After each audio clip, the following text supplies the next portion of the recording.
Welcome to every one of you here. If it's your first time, your second time, your third time, or your fourth time, or 10 years na kadere, you are very welcome in this place, in this church. And we are so happy that you are here today. And I'd like to take this opportunity also to thank our dear senior pastors for allowing me to share the word today. So for some of you here who just came here for the first time, basig matingala mo, kung sa ba ito naglinya ganina, dungod kay birthday sa nagwali? No. Hindi. This is our culture here that anyone who will speak, they will plant a seed as a sign of their faith that something great is about to happen in their lives. Amen? So, basig matingala po mo, unsa man ni? Pride. Friends, we are not celebrating Pride Month, ha? As some of you know, June, some people are celebrating Pride Month, but karon today, we will find out something that will change our lives forever. Amen. Tell the person next to you, I'm excited. So today, we are on our 4th episode of this series. Now, some of you here are very excited every time na ibagong series sa Netflix, na ibagong series sa kanang mga klase-klaseng salida. But today, congratulate yourself because you are here again ug makadungog na pug kag another topic for our series today. Kung natingala mo na ay word na ginabalik-balik ganina. So pagsugod pa lang nato sa praise and worship, handod nag-share si Ate Jade for a giving time. What is that word? Unsa to? Priority. Say it with me, priority. So, here's a question for all of us today. How do you rank your priorities? Sabi, pakutanay mo katapad. How do you rank your priorities? Kisa sa inyo hadari nga, ang inyong priority karong buntag is ang inyong paniudto karong alas 12. Sabi? Kisa sa inyo hadari ang inyong priority karon is ang inyong tuition sa inyong anak. Kay klase na po, no? Bulagi mo saka, no? Very shy type ang mga tao karon. Right. Kisa sa inyo hadiri nga inyong priority, inyong bayro nun karong end of the month. Ayan. Kisa sa inyo hadiri nga inyong priority, inyong asawa. Uy, asawa may nitingog. Kisa diri karon ang inyong priority is si Jesus. Come on, kisa sa inyo hadiri ang inyong priority si Jesus? So today we will find out why. So here, a verse from Colossians chapter 2, verse 6 to 7, it says here, if you have your Bibles with you, now please open it to Colossians chapter 2, verses 6 to 7. Ingon dire, and now, just as you accepted Christ, Jesus as your Lord, you must continue to follow Him. Say it with me, continue. Let your roots grow down into Him. Let your lives be built on Him. Then your faith will grow strong in the truth you were taught, and you will overflow with thankfulness. Well, many people started their journey with the Lord, no? Well, I think all of us here, naatay ato ang mga kaugalingong stories in life wherein we encounter Jesus or we know Jesus. Some of us here siguro, kailan lang kung kinsa si Jesus, kinsa si Lord. Some of us here had their own stories how they encountered Jesus. But friends, today, we will realize how important it is to make Him our priority. Right? Naiuban sa ito pag human nila og experience sa presensya sa Ginoo, dasig kayo. No? Buto-buto, nag-aso-aso, wali dito, wali diri, post sa Facebook og verses, post diri. But naay mga shakening sa kinabuhi nga niabot. Uy, nagyaw-yaw naman. Election came, uy, nangaway naman.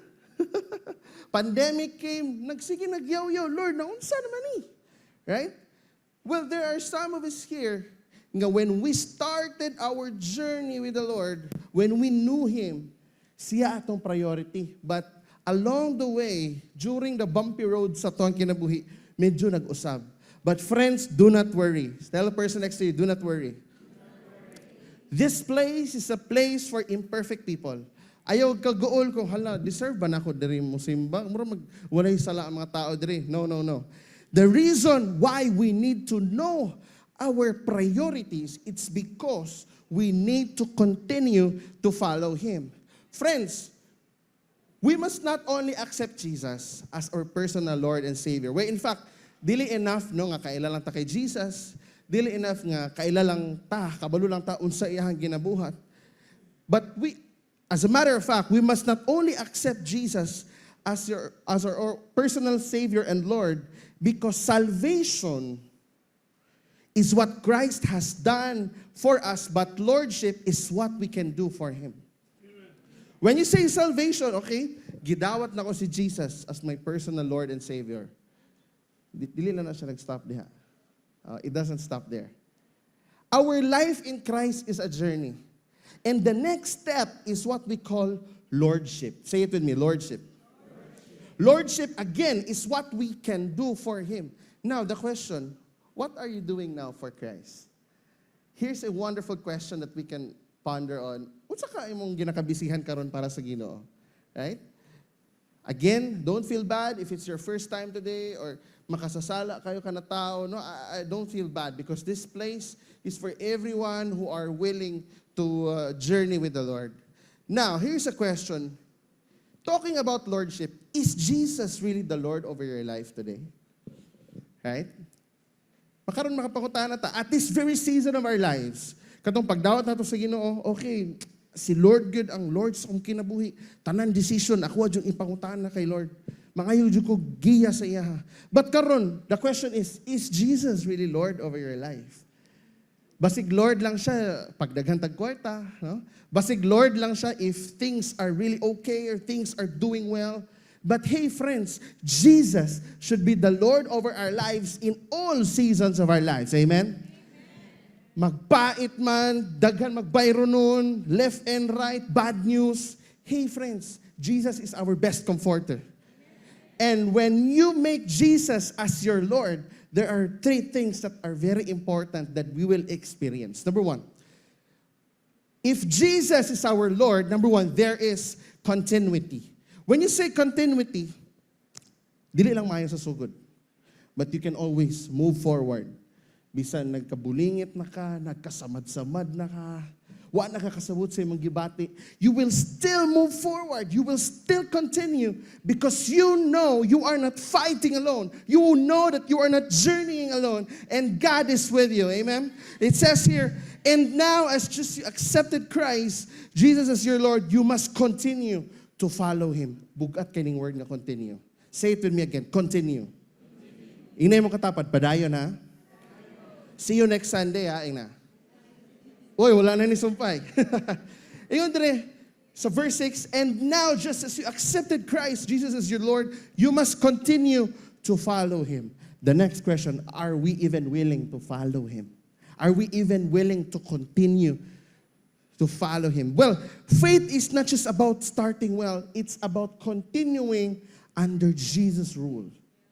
As what you can see in the screen in the next slide, ang ato ang pagtuo, dili lang niya sa sugod lang. Mura na siya ka ng fun run, di ba? Picture ka, no? Karon grabe, running era karon, daghan kayo naga-jogging, naga-walking, naga-apilog mga marathon. Well, what is their objective? Siguro, some of them wants to be healthy. Or ang uban sila, nagapangita lang siguro grason, makapalit og bagong sapatos. No, mga friends. But hey, friends, ang ato ang pagtuo, ato ang journey dire sa Ginoo, hantod-hantod na ni sa iyang pagbalik. It's not just about how strong you started. It's not about how strong you were able to do it on the start. But this is about our day-to-day commune with the Lord. That's why here, in the next slide, it says here, faith is not just about starting well. It's about continuing under Jesus' rule. When you receive Christ, this points to the beginning of faith. This is what we call salvation. Right? So for those who are not yet familiar with this term, when we receive Christ, we call this one salvation through grace by faith in Jesus. Here in this verse, si Paul, he is reminding us to don't stop at the moment of salvation. Say it with me, don't stop. What started by grace will continue by grace because living in Him means daily dependence, intimacy, and obedience to Jesus, not just Sunday Christianity. Well, friends, I really appreciate all of you here who made the decision nga mo simba. No, I mean, the Lord is so glad with you here nga coming, but hey, dili lang ni siya ang finale sa toong week. Being here on a Sunday is something that we should celebrate, but friends, our journey in the Lord doesn't start on Sunday and doesn't end on 11:59 on Sunday. It's a daily journey with the Lord. Amen? Tell the person next to you, it's a daily journey. Paul urges consistent, ongoing relationship and obedience. That is to walk in Christ. Now, here's the question. Am I walking with Christ daily, or did I just meet Him once and then go on my own way? Can you still remember tong time nga first time mo na ila-ila ang Ginoo?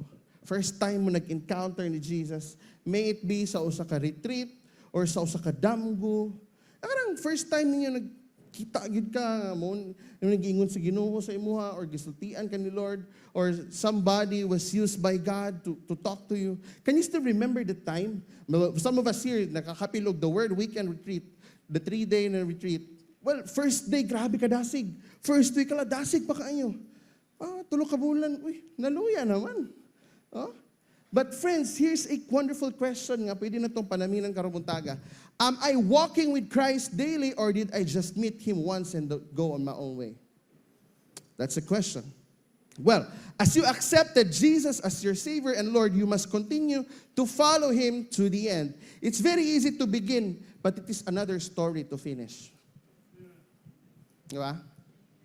Sa usa ka run, sa usa ka dagan, unsa mas gina-celebrate, ang pagsugod or ang pag-finish? Ang pag-finish, right? Diba? Ang uban sa tuwa, tunga-tunga sa run, usahay mo, hinay mo, lakaw na lang, Unya ko makaagi og tindahan mo, palit og pan, gutom naman. Pero mo padayon.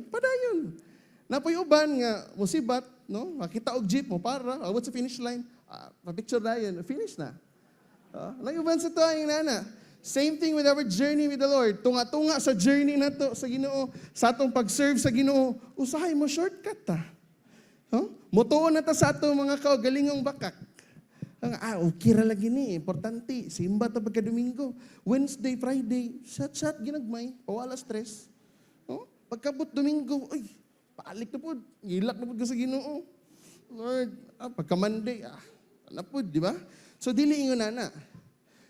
Say it with me, continuity. That's our first point. Second point, there is productivity. When Jesus is Lord over your life, you are very productive. Your life is not, don't have idle moments.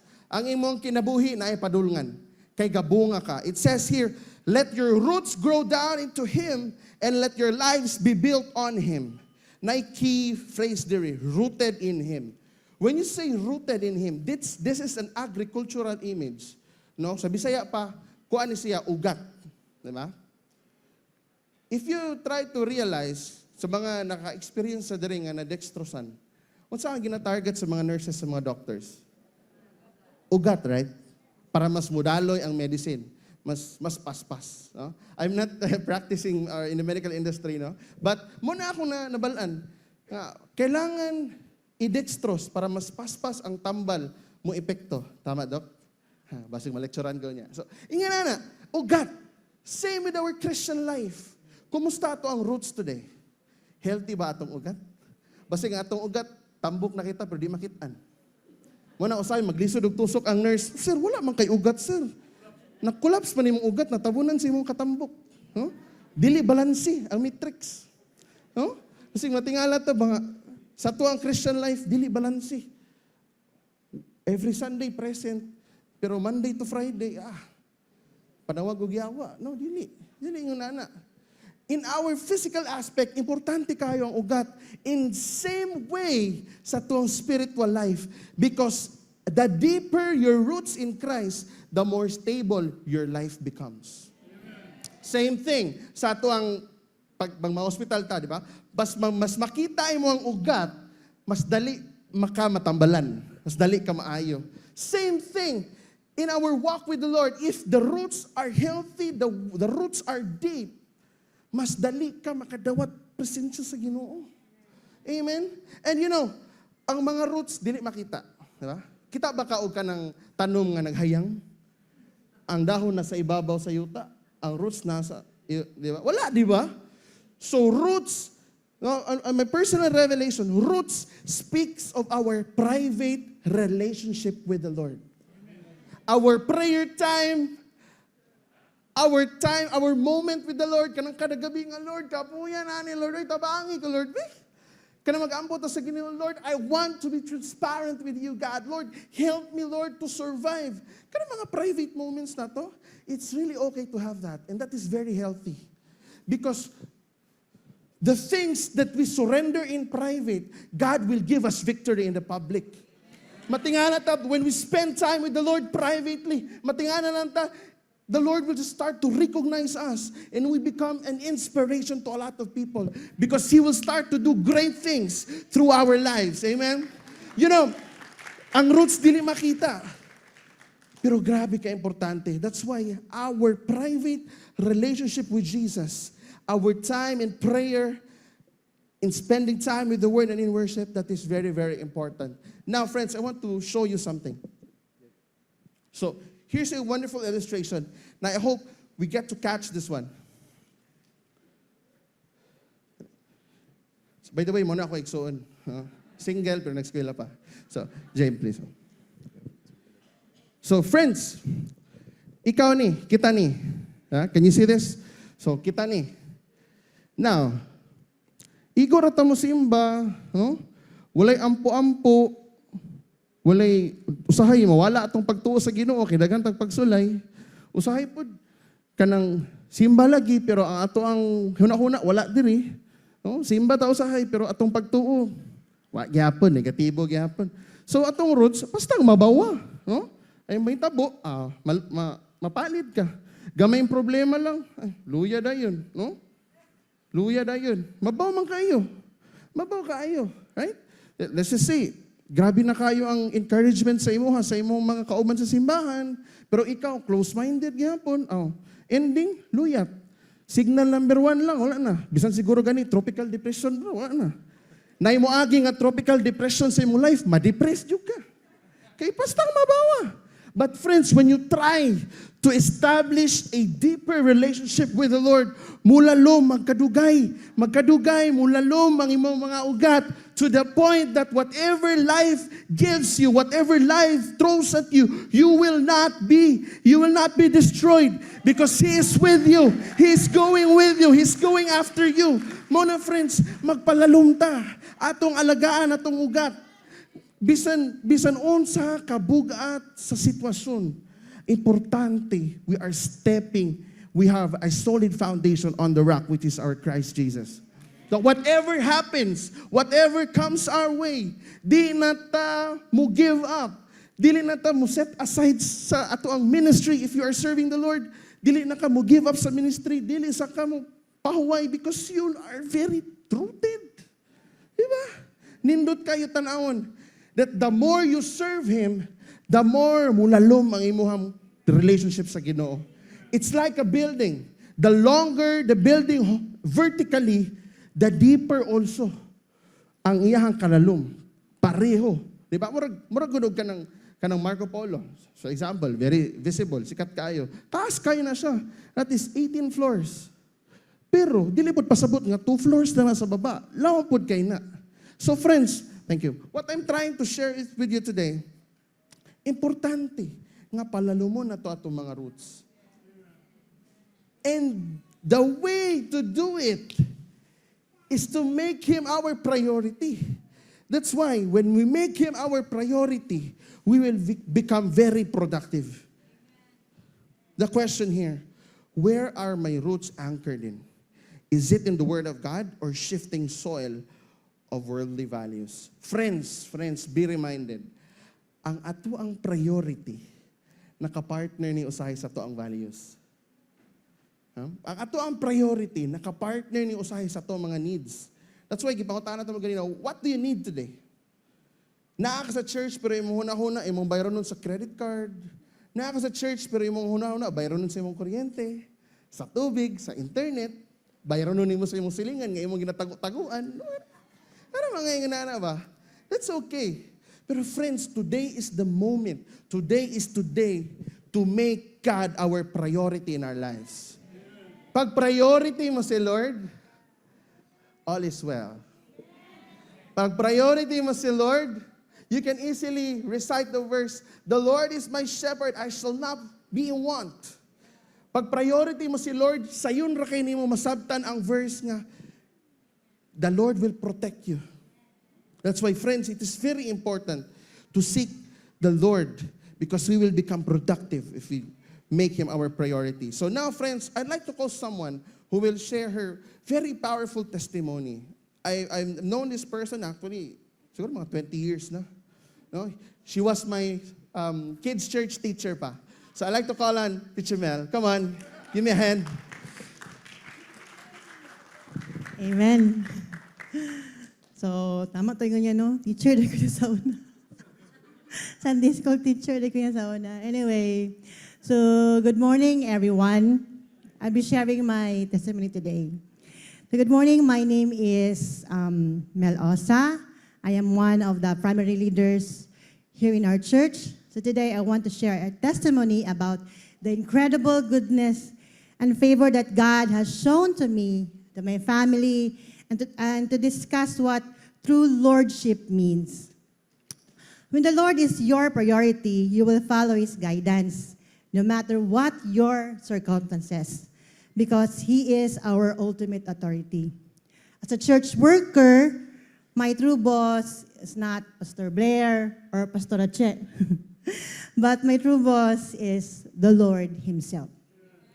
While I have many stories to share, daghan kaayo, gusto na ko isultipat, kulang oras, no? So I want to focus on a particular season in my life when I had my daughter, Winona.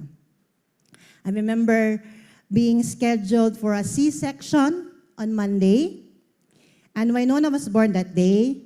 We were discharged by Wednesday, and although I was still struggling to walk by Thursday and Friday, so mga CS makarelate ani. But I managed to stand by Saturday. So imagine na lang ninyo. Remarkably, just 6 days after giving birth, we were back in church on Sunday. People were surprised to see us and asked, "Hey, why are you here so soon?" Tana sila, "Ay, kadayon." No? But I thought, I can stand. We're both okay. So we're going to church. So matuto kong ingon sa ilaha, even sa mga silingan ng utana. From that point on, it became our lifestyle. I resumed attending life groups, meetings, and took Winona with me everywhere. So nag-breastfeed mo ko saya, kaya uban dyan sa soccer for me. House visits, conferences, meetings, seminars, and more. Motherhood was never a hindrance in serving the Lord. When God is our priority, we will experience fruitfulness. During pandemic, sad to say, our school had to close. But God grant me a favor of working from home. Despite having no experience in a call center, no, wala ko experience, Ana. But I was hired and eventually got promoted to team lead. It was hard to believe. At first, wala nga ni. Ako mga kauban sa nag-apply as a team lead is mga veteran sa BPO industry. But the kinds of favor God grants to me when we put Him first. Even as an agent, when my schedule included weekends, I didn't let that stop me from attending church and participating in the ministry. So maski naay mga time nga mag-schedule ko Sunday, simba gihapon ko, bahala ka diya. Dito na ako akong laptop. Simba jud ko, no? I choose to attend Sunday services, bringing my laptop with me. Even without sleep, I still showed up and served the Lord. Amazingly, after a long night shift, matingala ko, I still had energy. Murag taas kaya akong energy as in. At mura ako natulog og 8 hours. O, taas kayo siya, matingala. Even ako mga kauba, matingala, taasan mo energy nga, wala man ta kay tulog, ikan ka duty. No? So, why I'm sharing all of this today, I want to encourage each one of you that no matter what you're going through, whether your situation is favorable or challenging, to trust God and make Him your priority. Go to church. Stay faithful and be deeply rooted in the Lord. Do not give up your ministry. When the Lord is your priority, He will take care of everything. His favor, strength, and provision will accompany you every step of the way. To God be the glory. Again, I am Mel Osa, a mother of two, a happily married to Wilmer Osa, and a disciple of Jesus. Amen. Pumapalapakan natin si Lord through the life of Teacher Mel. Woo! Grabe. You know, Teacher Mel, every time nung nami karon sa kanang nabaguhan pa kay nga season ba niya. Grabe tong Lord, kapuya, uwi ka ng pahuway sa may kay si Iggy, langas na kayo. Kat-kat diri, kat-kat dito. But I can always remember, no, ang imong story, and you are really an inspiration to everyone. No, so palapakan natin, Teacher Mel. By the way, ang iyang husband, no, si Manoy. Tindog yung Manoy para makita niyo beauty ba? Ayan. So by the way, just to share with you, si Manoy just lost her mom last week. Ang lubong Friday, pero nihakot diri og Domingo. I mean, that's more than passion. That's his love for the Lord. So sila gid mag-asawa is really a wonderful testimony. Friends, on my third point, this is very relatable silang testimony. When the Lord is Lord over your life, there is stability. Say it with me, stability. Solid. When you say stability, that's solid. Dili naman pangoy-pangoy. Kanang lalaki ugma, babae na po, lalaki na po, babae. When you say you are stable, you are sure. Ang mga engineer, pag pangutano na sila, kumusta atong building? Sakto ba materyales? Tanaw na to, kung muna mo bagyo. Dili. Dili yung nana. That's why, when someone would ask, kumusta si ano? Ay, grabe, dili na mo give up. Padayon na sa ministry. Kumusta si ano? Ay, ano, nagwo-worship lead. Kumusta si ano? Nag-marshal gyapon, bisang nag-away sila siyang mama, giaway siya. Friends, when you say stability, it means no turning back. When you say stability, why makapugong? Murag gugma nga nag-uros-uros ba? Bisan pagdaghag iro ang imong uyab. Imo ginang bahala ng iro diya. Love man. Oh? I remember my experience with Faina. Ako di jud ko ganahan og iro. Pero siya kidagang kay siyag dogs. Ang funny thing pag first time na ako pag-visit silang balay, gihian ko silang iro. Oh, grabe na pagsulay ni bautismuhan ko una ba. That's why in this verse it says here, let your roots grow down into Him. Let your lives be built on Him. Say to me, built on Him. And then your faith will grow strong. Say to me, strong. In truth you were taught and you will overflow with, come on, thankfulness. Dili atong trabaho, we just need to be strong. And ang pinakanindot, in every command, there is a promise. Dili lang ta ma-bless, but we will experience overflow. And friends, kabalo mo, once we experience overflow and thankfulness, we will experience gratitude. And once we are grateful in our lives, whatever life throws at us, we will still thank the Lord because He is good, despite all the things that happen sa tuwang kinabuhi. I will always remember what Pastor Kong, he said in Singapore, ingon siya, gratefulness will always erase all your frustrations. Siguro you are here, you have a life full of disappointments, frustrations. Kaya tanaw ni mo, tanan akong desisyon, palpak. Oh? Come on friends, it's not yet too late. The reason nga nung daghan kay palpak si mga kinabuhi, because you are prioritizing yourself. Today is the right moment to make God our priority. Because when we make Him our priority, wisdom flows naturally. When we make Him our priority, we will be making right decisions because His voice will be so clear to the point that we will ignore all the voices that distract us. Amen. It says here, to be strong, to be able to continue to follow His Lordship, you must be built on Him. While I mentioned ang roots, this is an agricultural image, but when you say you are built on Him, this is an architectural image that, guys, dili basta-basta maguba ang ato ang foundation.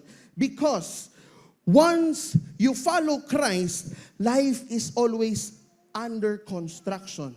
The best thing about it is Jesus is the builder. Ayaw katingala nga, imbis nagapaduol ka sa Ginoo, nagsigi kag ampo. Wala, problema lagi nag-aabot. Have you experienced that one? Nga ini-commit na ka sa ministry, nakaingon na ka, Lord, mo serve ko nimo, daghan yung pagsulay ni abot. It's because, friends, once you follow Jesus, the Lord will start to operate. The Lord will start to renovate your life. Minsan, ang kailangan total renovation. That's why sometimes it's painful. But friends, do not worry because Jesus is the builder. The builder is not the best construction company in the world, but Jesus is the builder, the one true King, the best person in our lives, the source of everything that we need. That's why once we follow Jesus, no turning back. Do not worry because our life will always be under construction. And the best thing about it is that once the Lord is done constructing ourselves, we will be seen by many as an inspiration to move forward. Muna, ayaw give up. If you're in the verge of giving up today, siguro sa ministry, sa imong faith sa Ginoo, friends, always remember someone died for you. Someone gave his life for you. Someone gave his best for your worst. Friends, ayaw give up. Once we make God the Lord over our lives, there should be stability. Like a building, its foundation must be strong. The higher the building goes, the deeper its foundation. Because, kabalo mo friends, spiritual maturity doesn't happen overnight. It doesn't mean now you decide to follow Jesus, gahi na ka, di na ka madutlan. Remind tabunaan, you will always be vulnerable sa attack sa demonyo. Once you follow Jesus, ang yawa, sungugon jud ka. To the point nga ang yawa, pangitaon nimo imuhang nabilin nga 10% nga yawan on self. Ang yawa, pukawon na niya ang tigre nga natulog sa imong kasing-kasing. Usahay, term nila, mangalag daw. Friends, dili na siya overnight. This is a journey. That's why I encourage you, once you start your life in Christ, continue. Amen? Last question. What am I building with my life? Is it lasting or is it temporary? Here's a very important question that we need to ponder today. Kumusta ka? Unsa imong ginakabisihan? Asa imo ang majority sa imong oras? What are you building right now? Siguro you are building a family, that's wonderful. You are building a career, that's good. You are building something that you want to be successful in the long run, that's totally fine. But friends, whatever you're building is very important kung kinsa atong kauban. If we are very dependent on ourselves, wala. Intensity 1, wala na. Tumba na. If we are very dependent on ourselves, sunod-sunuran lang tag bad news, wala. Luya dayon. Collapse dayon. Friends, whatever you're building right now, always remember that Jesus should be our top priority. Last verse, it says here, therefore, everyone who hears these words of mine and puts them into practice is like a wise man who built his own house on the rock. This is Matthew chapter 7, verse 21 and 24. Now, as I conclude, 3 things very important. I mentioned ako ganina. When you make God the Lord over your life, there is continuity. When you say continuity, it's a journey with Him daily. Bahalag hinay, bahalag muhunong kadali, basta mo padayon. Bahalag matikwang na, kay lubak kayo ang kinabuhi, basta kayo mo padayon. Ayaw jug balik. Kay kung mulingi lang kagamay, ang yawas, kay panawag sa imo, dali. Ayaw. No. It's a journey with Him daily. When you make God the Lord over your life, there is productivity. That's why it's very important to be rooted deeply. With the illustration earlier, palaluma, imuhang roots. Make your roots healthy. Imong ugat to the point nga unang paslak pa lang sa Ginoo sa dextrose, madasig dayon ka. Ayaw na hago-hago si Lord nga makita niya imong ugat, ay collapse man ni kitambok kayo. Dili balanse ang kinabuhi. Number 3, there is stability. Very important, be built up daily.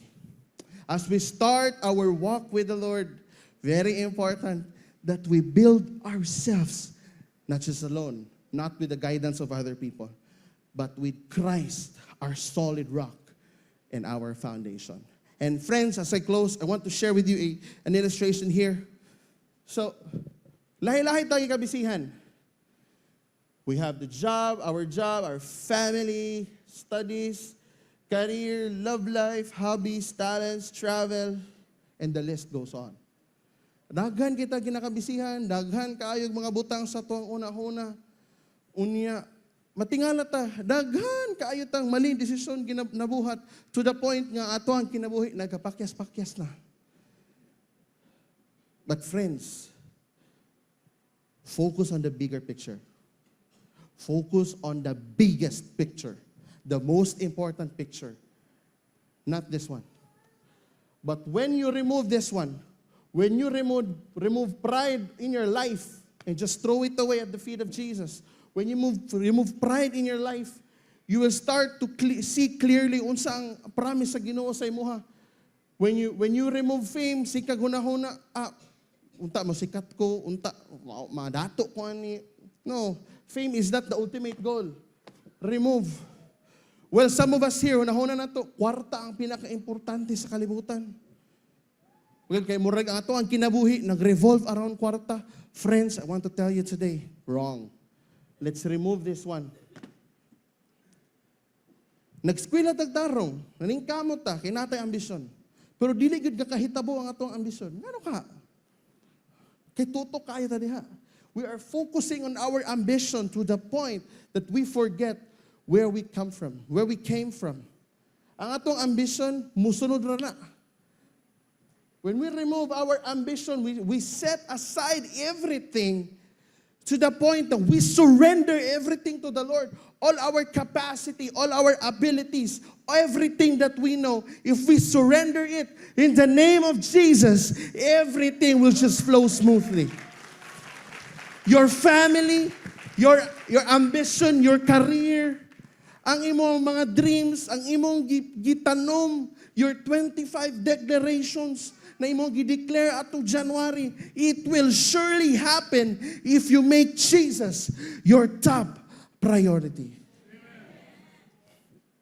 And right now, I want to share something that is very personal. This is the first time, I think, na manugog ninyo ni. Even my family didn't know about this. So, siguro, if you are more than 5 years in this church,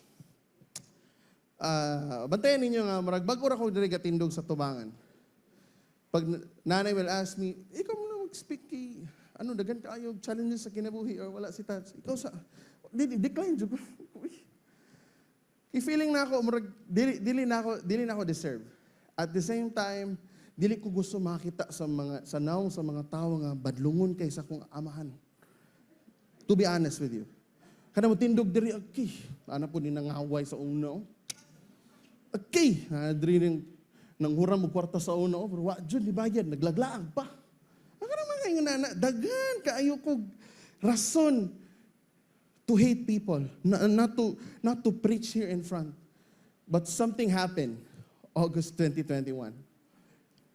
Dili sa ako no, but in our family, si Tats was confronted with a near-death experience. That's COVID. Dili tungod kita sa sugar, but for me, that was a turning point.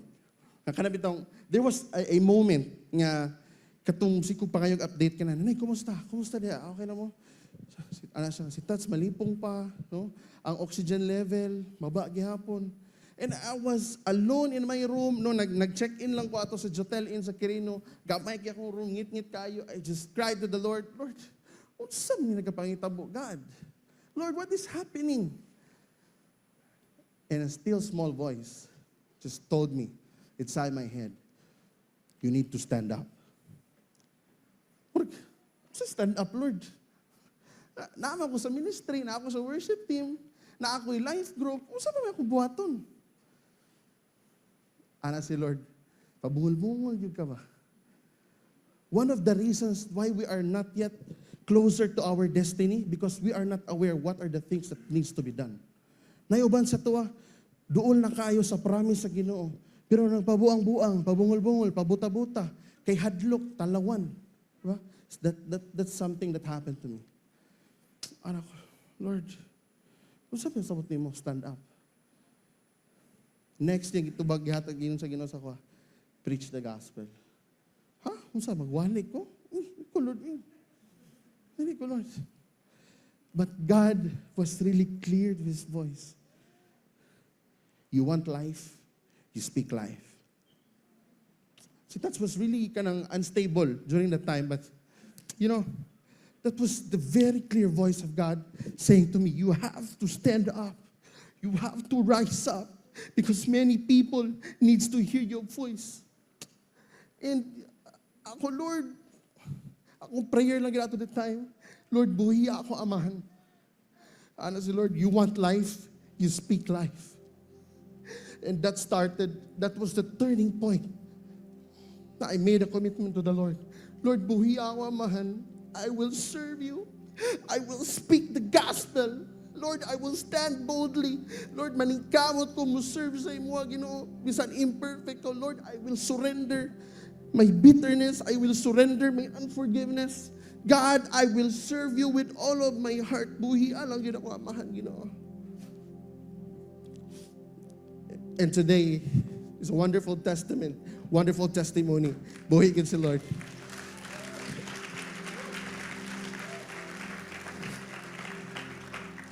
Friends, sometimes the Lord teaches us something in a hard way. And ako, wala tang mag-advise na sunduga ko ninyo pagkahigahi ko gulo. Isod kayo, pagahit ta. Dugay na siguro kayo nanguhit si Lord sa imo ha. Paggamit na sa kuang kingharian. Share the gospel. Pero kita kay hadlok siguro. Talawan, padili-dili. But today, I want you to experience God's fullness. Dili na ko gusto nga maka-experience mo og near-death experience or anything na kuhiton mo sa Ginoo para lang mag-focus mo sa iya. Friends, the message today is to make Him our priority. We want to continue in serving Him, make Him the priority in your lives. You want to be stable, make Him the priority. Mona, friends,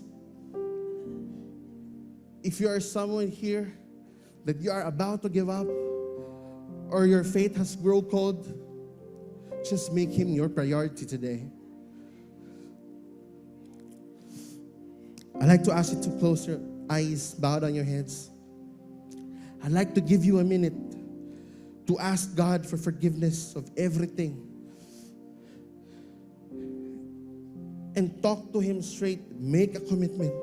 Lord, di na ko hulaton Ginoo nga masakitan pa ko bago ko mo focus sa imo. Friends, the Lord sometimes will put us in a situation that we will be pushed to the rock bottom for us to have a healthier relationship with Him, for us to have a deeper relationship with Him. Sometimes the Lord will allow it to happen for us again to be reminded how great He is. And for us to be reminded to make Him our priority. Pero di na nato nahulaton. As early as now, let's make Him our priority.